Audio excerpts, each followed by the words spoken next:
हम उन तमाम छात्रों के साथ हैं जो शिक्षा और परीक्षा की लड़ाई लड़ रहे हैं। हम उन तमाम साथियों के साथ हैं जो साथी हमारे पहले से भी भूख हड़ताल पर बैठे हुए हैं। हम उनका बिल्कुल समर्थन कर रहे हैं। सरकार के कान में जू तक नहीं रेंग रही है, इसीलिए हम लोगों ने ये आह्वान किया कि हम लोग भी आज से भूख हड़ताल पर उनके समर्थन में बैठ रहे हैं। ऐसा का बैनर नहीं चाहते, क्या लगता है? ऐसा कुछ नहीं है, ऐसा कुछ नहीं है, ये सब ऐसा कोई नैरेटिव नहीं है। नहीं, बिल्कुल हम लोग सभी साथी साथ हैं, हम लोग साथ में लड़ रहे हैं, इस सरकार के खिलाफ लड़ रहे हैं और हम लोग जीतेंगे। हमारा भूख हड़ताल शुरू हो चुका है और भूख हड़ताल को शुरू करने के समय हमारे बीच है एपोआ की, all India progressive women's association की राष्ट्रीय महासचिव कॉमरेड मीना तिवारी। हम साथी को चाहेंगे कि हमारे भूख हड़ताल के शुरुआती सभा को संबोधित करें।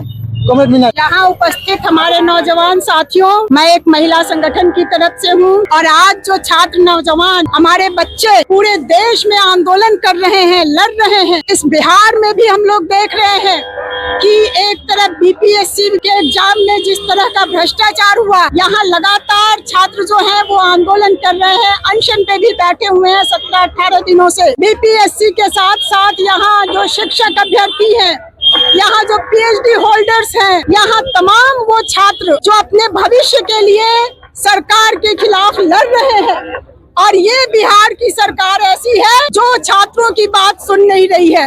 मैं ऐसा के साथियों का अभिवादन करना चाहती हूँ कि यहाँ जो आंदोलन चल रहा है उस आंदोलन में ये शामिल है और आज से हमारे ये 3 साथी इस पूरे आंदोलन को, यहाँ जो तमाम छात्रों का आंदोलन चल रहा है उन सभी आंदोलनों को ताकत देने के लिए, आंदोलनों के साथ एकजुटता दिखाने के लिए आज ये 3 छात्र यहाँ पर बैठे हुए हैं और मैं महिलाओं की तरफ से इनका अभिनंदन करने आई हूँ।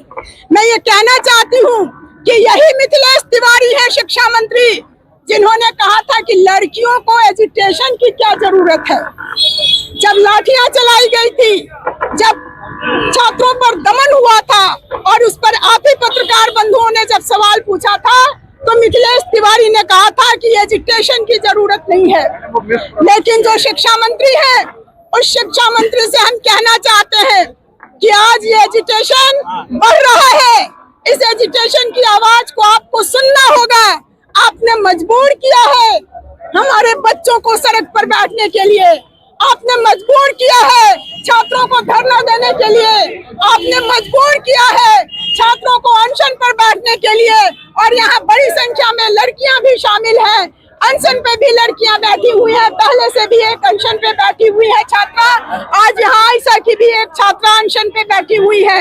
तो ये जो छात्र लड़ रहे हैं, सम्राट चौधरी, आप इनकी बात सुनिए। बिहार में शिक्षा के क्षेत्र में जो भ्रष्टाचार है, उस भ्रष्टाचार की जवाबदेही लीजिए। आपने जो नया शिक्षा मंत्री बनाया है, जो मिथिलेश तिवारी जी हैं, जिसको आज छात्र मिस्टर तिवारी कह रहे हैं, तो ये मिस्टर तिवारी को हटाना होगा। जो बीपीएससी के जो अधिकारी हैं, उन अधिकारियों पे आपको कार्रवाई करनी होगी। अगर आप सोच रहे हैं कि आप छात्रों की बात को अनसुनी कर देंगे तो आप गलतफहमी पालना बंद करिए। इसी देश के छात्रों ने आपके केंद्रीय शिक्षा मंत्री को इस्तीफा देने पर मजबूर किया है, धर्मेंद्र प्रधान को इस्तीफा देने पर मजबूर किया गया है। और आज आपके प्रधानमंत्री जो कहते हैं कि हमको जेएनजी से जुड़ना है, और उस नाम पे आज फिर से जो पुरानी शिक्षा मंत्री रही है स्मृति ईरानी जी, उनको ले आया गया है। लेकिन उनको भी 2 साल में ही हटाना पड़ा था, ये देश के तमाम छात्र जान रहे हैं। तो मैं समझती हूँ कि यहाँ जितने भी आंदोलनकारी हैं, उनका बैनर अलग हो, उनका मंच अलग हो, लेकिन ये तमाम लोग जो लड़ रहे हैं, हम तो कहेंगे और भी छात्रों को, बिहार के तमाम छात्र संगठनों को उतरना चाहिए, मिलकर लड़ना चाहिए, सड़क पर आना चाहिए। जितने अधिक छात्र सड़कों पर आएंगे, यह आंदोलन उतना मजबूत होगा और तब यहाँ के शिक्षा मंत्री पर दबाव पड़ेगा, तब यहाँ के मुख्यमंत्री को जवाबदेही लेने को हम मजबूर करेंगे। ये है सुबह तक, आपकी खबर आप तक।